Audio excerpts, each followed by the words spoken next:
So thanks for taking the time to talk with me today, Renee. Thanks for asking me. So obviously last time we spoke, we talked about the fact that you're a recent graduate and you're interested in sort of pursuing this as your full-time gig, and you've been doing some stuff on the side and you're looking maybe to do agency work and stuff like that. But I wanted to talk to you today about risk-taking specifically because I know as a recent graduate and having gone through that myself that there's so many opportunities out there, but it's obviously really challenging to put yourself out there when you don't know a lot of people yet, or you're starting to network, or maybe you have a network, but it's only so big. So my first question for you is, does the prospect of taking a risk make you panic, or is that something that you get really excited about, and how do you feel about that? It's definitely something that I think I've grown used to. It seems to be a really natural part in my life, and I'm not too scared of it or anything. So it feels like a natural experience just to take a risk. So. Okay. And were there any moments there where you sort of were questioning or second guessing yourself in your decision-making process? Or? Yeah, there's definitely, even right now, any jobs I'm looking at are web design based. So it looks like if I wanted to have a very steady, well-paying career, that would have been the choice to make. But I'm awful at web design and I don't like doing it. So I think for my overall happiness, it was a good choice. But there's definitely times too, like in classes where one of our teachers was telling us how the market was declining quite severely for illustrators. And it was kind of a moment of reality hitting you that you can't really draw for a living unless you're the best of the best of the best, and unless you are willing to live off of noodles for 5 years until you get very well known. Right, yeah, because you mentioned they sort of tell you that your opportunities are going to come, but it's sort of you almost have to set yourself up sort of like a self-sacrifice. You have to sacrifice certain things in order to accomplish those goals. Definitely. How do you minimize those consequences when you're taking risks so that you can get better results or be better prepared for those situations? I think right now in my personal life, to make sure I'm financially safe in the choices I'm making, I've decided to still live with my parents, and they've been gracious enough to let me still live with them. So I guess setting myself up to take the risks that come at me without going bankrupt or something like that. And as well as I guess just kind of planning ahead. So whether that's working a part-time job I might not love, but being able to make sure I can catch myself in some sort of net. Yeah, absolutely. And with those part-time jobs, obviously, it takes away from your creative time. So you have to be more considerate of your time and what you're going to do with it. So do you find that also makes you more calculated in your decision making, or does it actually make you want to be more aggressive and take those risks because you don't have as many opportunities, or you don't have as much time to work with? Is it one or the other, or is I think it really pushes me to take more risks because I don't want to be working that part-time job my whole life. And so when there's the slightest glimmer of hope in a project, I'll definitely go head first into it and lose sleep time for it, and really put all I can into it in hopes of getting a little bit more to work a little bit less in something else. Do you find when you make plans that there's often stuff that comes up that sort of you're not ready for? Say, for example, you were doing a project with a client and then they all of a sudden change their mind completely about what they were expecting or what results they wanted. Has that ever happened? And do you okay. It actually happened last week. I put about 3 or 4 hours into an illustration that we originally agreed upon, and then when I sent them the proof of it, they decided that it wasn't the right feeling that they originally wanted, and so I guess planning for that type of thing, I often write it into my contract. So if they change their mind halfway through, a way to keep myself safe is they're going to pay for it in a way that like you get 3 revisions or something, or it's going to be hourly, or I can normally like feel out the client, and like if I can tell they're going to be wanting a lot of revisions, it'll be like a pay per revision type thing. Okay. Past the normal 3. Or if it's going to be, we're going to add on more and more work, it's going to be pay by the hour or pay by the project. So Gotcha. yeah. So you sort of set up yourself to deal with these situations by having a contract, and that allows you to be a little bit more Definitely adventurous with your decision-making process, I would think, anyway. Yeah, and I guess sending like sketches to the client, I definitely try to do as much as I can so that we're both thinking in the same way, and then there's less surprises along the way. And yeah, I think that really helps. Do you find that, let's say for example, a project didn't work out and you disappointed the client, and not to say that you did, but they were disappointed in that's their perception of you. With those failures, do you push through that just because you want to grow as a designer and an illustrator, and you want to sort of make a name for yourself? Yeah, I guess in terms of like failures, if the client, I've had, one of the clients I'm working with right now, there's like 14 people reviewing it, which is a lot of people to make happy for one logo. So I've done my best to take into account all of their comments and to make them feel like they're heard. And at a certain point, if it just doesn't mix, like sometimes the puzzle pieces just aren't the right fit, and you just have to take your losses where they are. And I mean, I'm not a big name designer, I'm not charging a lot, so for me to write off a project, like I lost a lot of my time and I'm losing a bit of money, but I would rather tell the client, like, I'm sorry it didn't work out. Like, I hope in the future we can work together on something else, and then I hope you can find someone who makes you happier than that, and then just take my losses as they were and move on. So you're sort of have a sort of level of integrity that you're trying to uphold, and you're, I guess, taking it as an experience, right? Yeah, I definitely don't want anyone in the relationship to leave angry or upset or feeling like they got ripped off. And if that means like I lose a couple bucks, then that's fine. Right. I mean, I think in the future I would rather have them pass along my name in a good way than them say, oh, that terrible person didn't listen to us and then they charged us for it anyways. Right. Because that doesn't fly. That's good. I think we talked about this last time we met, but you have to build your practice in a way that makes sense for you, because unfortunately there's challenges as a creative type that you run into where you can't assure success for a project, but you can assure that you're not working for free. Yeah, definitely.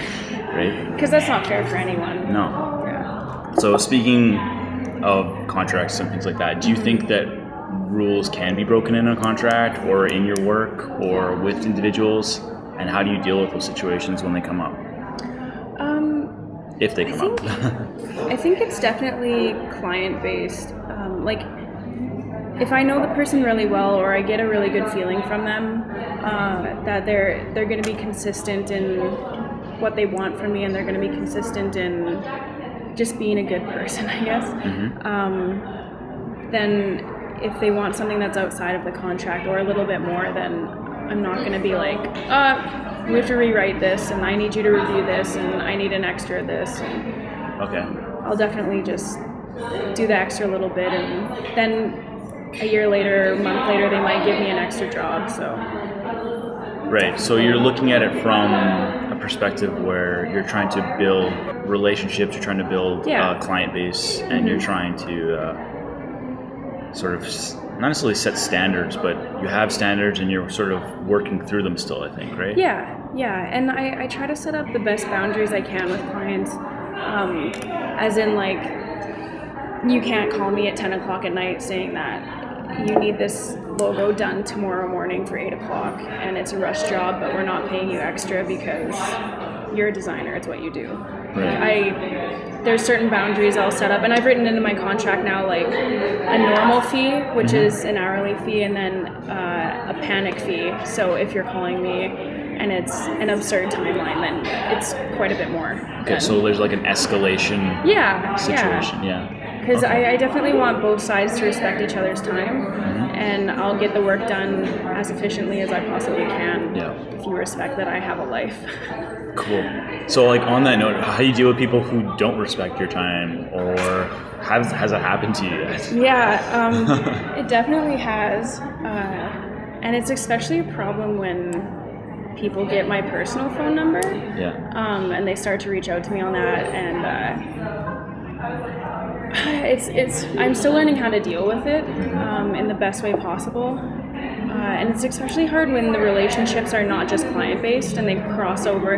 Because right now, like, most of my work is coming from word of mouth through either people I work for or people, friends of family or something like that. So I have to be really careful about burning a bridge, even if it's not working out for me. So I've definitely had people call me at like 7 o'clock at night and need something ASAP.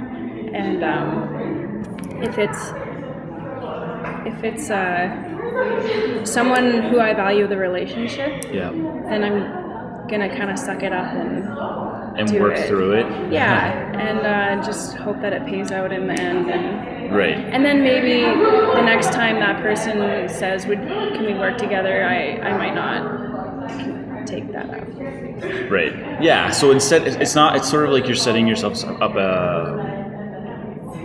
it's like a rate of pay deal where you have a certain rate you start out at, and then you increase it incrementally as you get more notoriety or your skills build or what have you. So in this case, you're building your client base up and you're trying to work through the initial growing pains of that. Yes. So you're working with people who you may not necessarily want to work with over the long term, but it'll help you build credibility and give you work and get your name out there.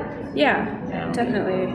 And I'm learning how to choose clients, but I'm also extremely grateful for anyone who wants to work with me. I mean, I'm a recent graduate. I don't have a lot to prove to them, so I understand that they're taking a risk on me as well.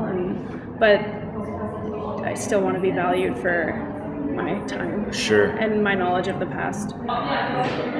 Do you think that there are certain habits that allow you to be more of a risk taker, or things that you do with your time that sort of help you to stay focused? A big habit in my life to like for self-growth is like self-reflection.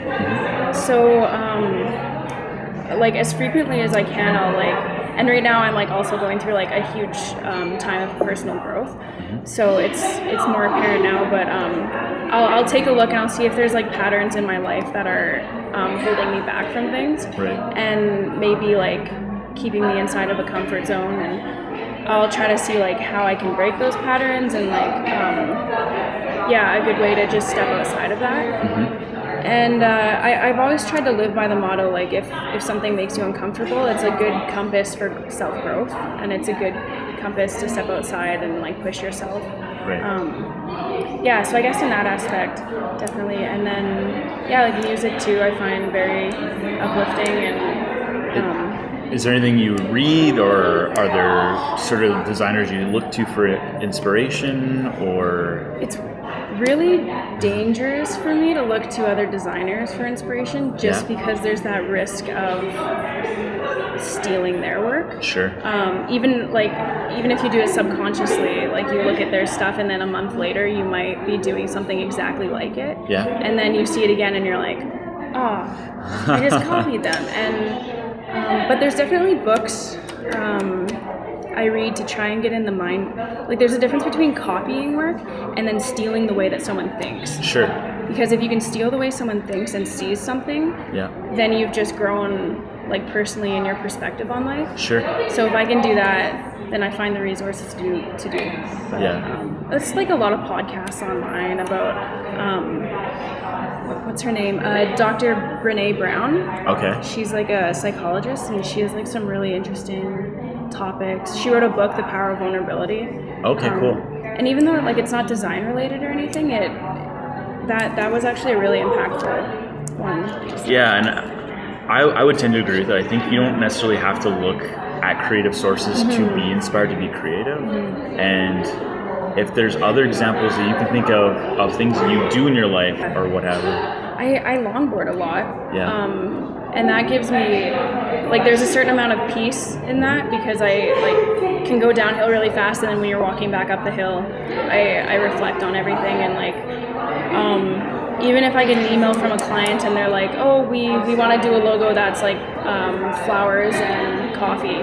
Yeah. If I don't think about it right away and I go out and I longboard, and then it's, like, stewing in the back of my mind, and so that's a good one. And I guess like going for coffee with people too.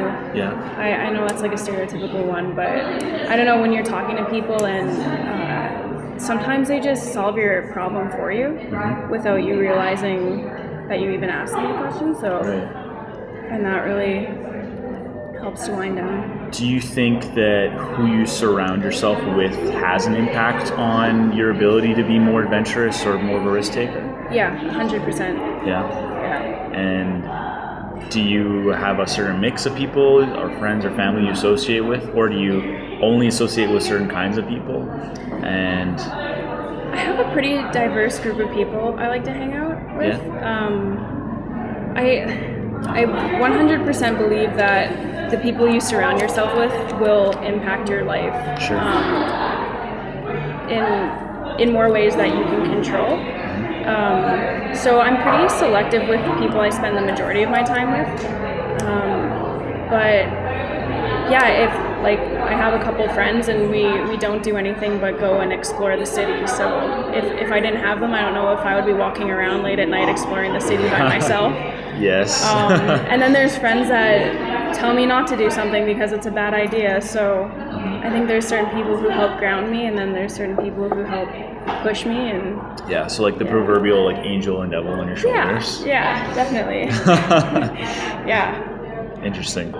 Sort of layering onto that idea, if you were given the choice, would you defer all or some of your risk taking to other people, or do you sort of just seek counsel and then make decisions? How do you deal with that, or what do you do? I would not give anyone else the power in my life to choose for me.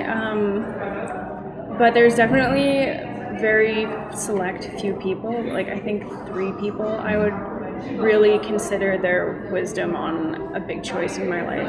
Right. And I trust them because they know me and they know like my heart and they know what I want. Right. And they're smarter than me, so I trust them.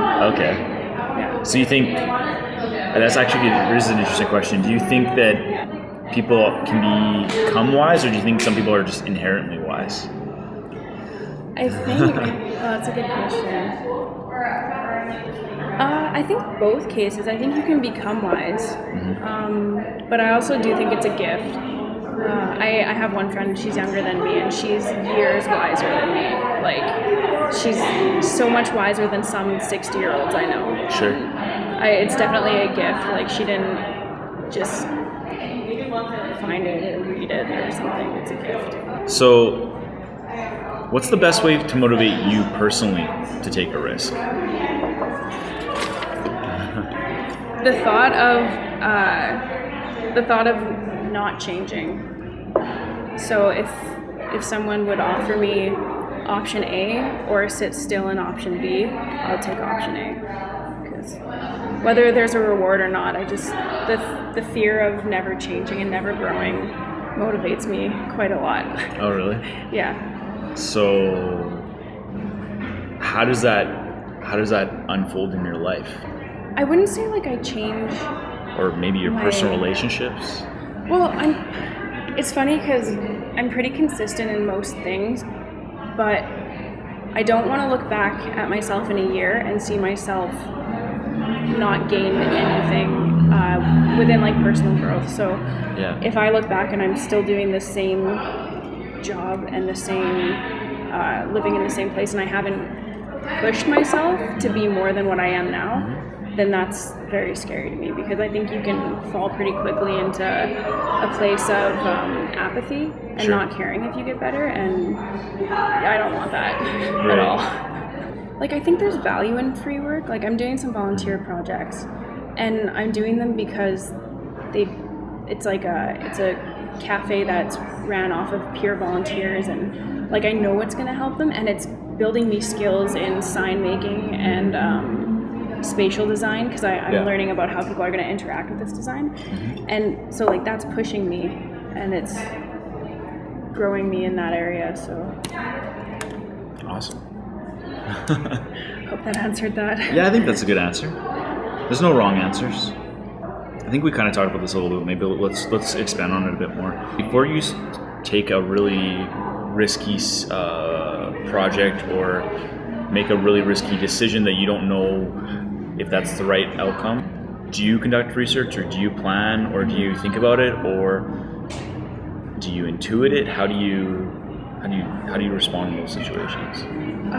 Well, I guess like when it's okay.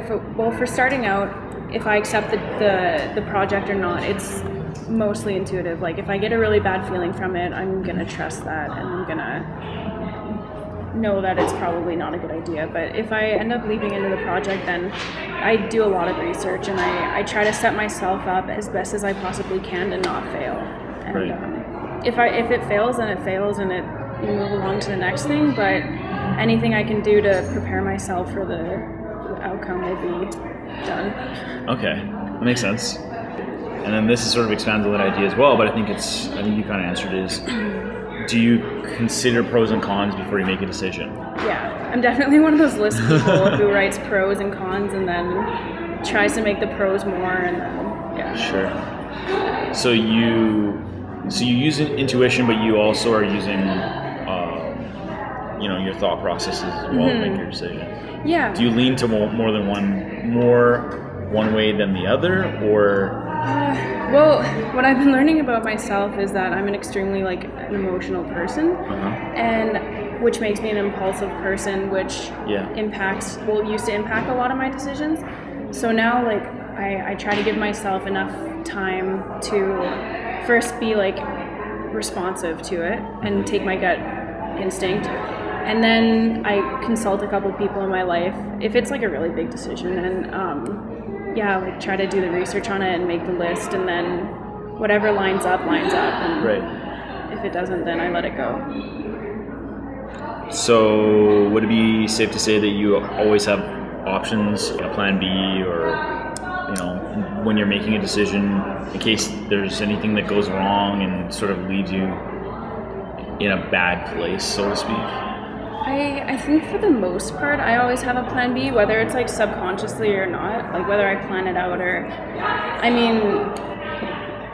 I spend a lot of time thinking about possible outcomes. I try not to I don't let it hinder the project in any way, and I'll dive in head first and try to get to plan A first, but definitely try to be realistic with things and set myself up for plan B.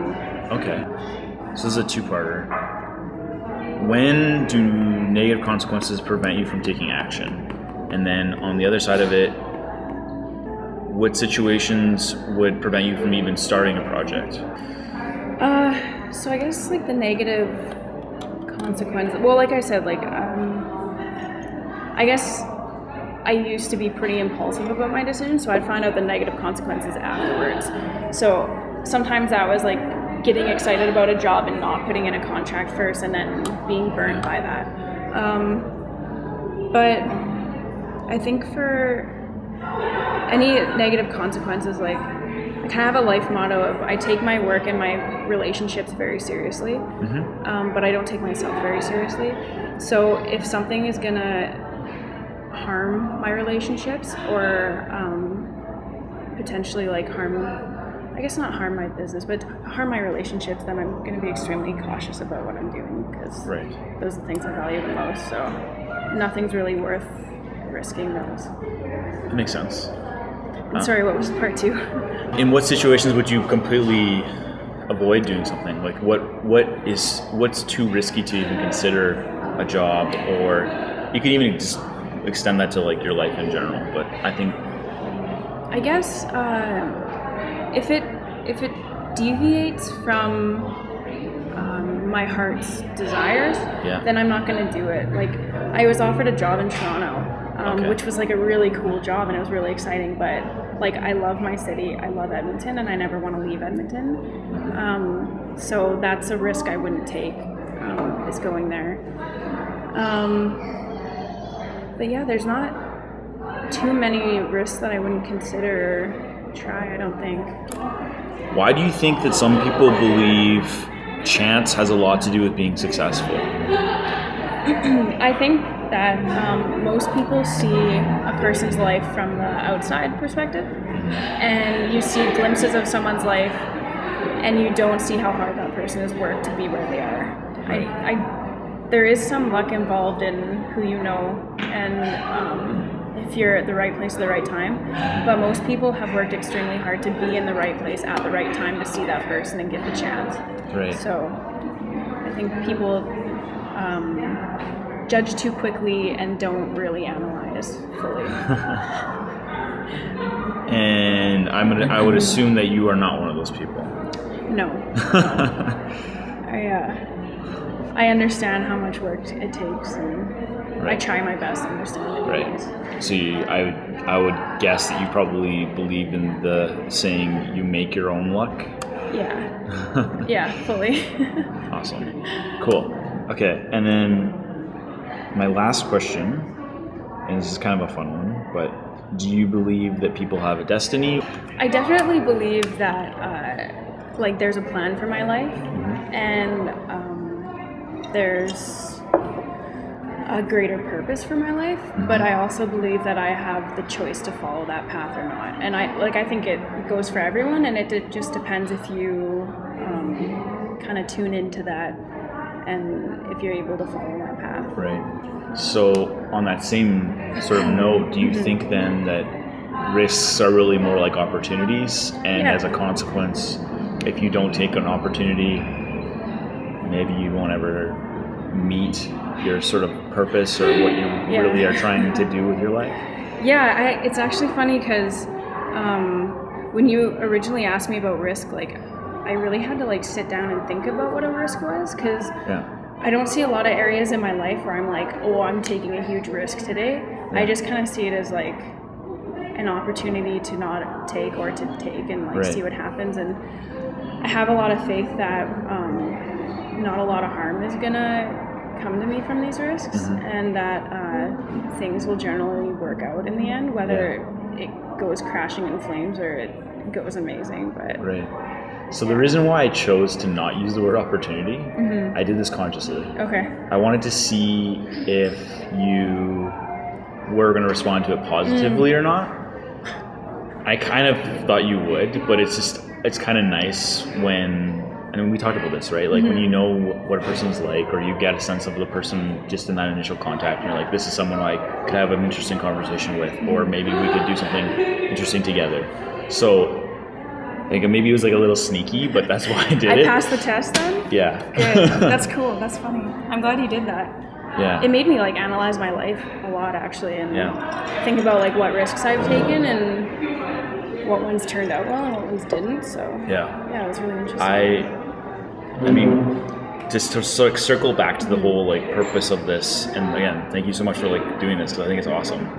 But my intent with this is to grow myself and to grow people around me who are interested in that, and people who are creative and interested in that. Because I think there's a distinction between being someone who's creative and someone who's creative and doesn't really ever go anywhere with it. And if the opportunity is there, then they'll take it. But if you don't see it as an opportunity and you just see it as risk, and that's, again, understanding cognitively that like risk is an opportunity, then you're not going to go anywhere. And Edmonton has this really cool, I don't know how to describe it other than to say like vibe that allows you to like meet people if you are willing to go out there and put yourself out there. But if you don't, then you won't, I don't think you'll succeed here. Yeah. It's partly the climate, it's partly the layout of the city. Like the major revenue streams are not like culture, arts and culture, right? I know we're the festival city, but I mean, how often of the year do we really consciously think of it that way? Yeah. So. Yeah, you definitely have to. I've been really blessed with the people that I've met through school, and if you reach out to people, like I know Edmonton gets a bad rap for being like oil city, and that everyone's kind of like money hungry, will step on you to get a ladder up kind of a thing. But the people I've reached out to, and the people I've asked for help, and the people I've asked for mentorship have been so kind and so just freely giving, and they're all in the arts community, and they're all like self-driven, and they're you just have to be willing to put yourself out there and not be afraid of taking a risk. And everyone has like personal boundaries that they have to get themselves past. Like I'm a really socially awkward person, and I'm socially anxious about things, but if I can just make myself go out to a design festival or a design meeting or something, and I talk to one person, like they might turn out to be my next best friend, and they might help me get a job or teach me something. Or So you do think there's value in at least part of what I'm trying to accomplish with this? Oh, there's so much value in it. Yeah. Definitely. I think for the most part, people just need to, like, one of the biggest things that helped me get through graduating and like having hope for a career in the thing that I love was successful people telling me that it's gonna be okay. Sure. Like that was one of the most impactful things that I was told, was that it's gonna be okay, and like stop worrying so much, and like just do what you love, and like try to do it the best you can and get out there. Absolutely. I mean, I would encourage anybody who's like a recent graduate to take a breath. Realize that this particular moment is just a moment in time, and that as your life goes on, you'll realize that it's only so big in your life. Like, sure, in the moment it seems like it's a large part of your life because you just don't have as many experiences to make you well-rounded. Not to say that you're not well-rounded when you're a recent graduate, but the more you go along this path, the more you'll see like, wow, that was a really cool experience, and now I can have said I did that, but now you've gone to something else. The more you practice, the more you do it, the better you get. So the same goes with, taking risks or meeting people, or even just the practice of committing to being a creative. You have to just put the hours in it.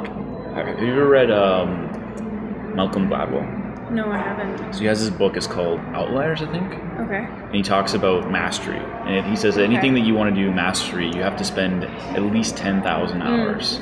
And for most people that takes them 10 years because they don't like just drive into it, right? Yeah. So what do you want to spend the next 10 years of your life doing, right?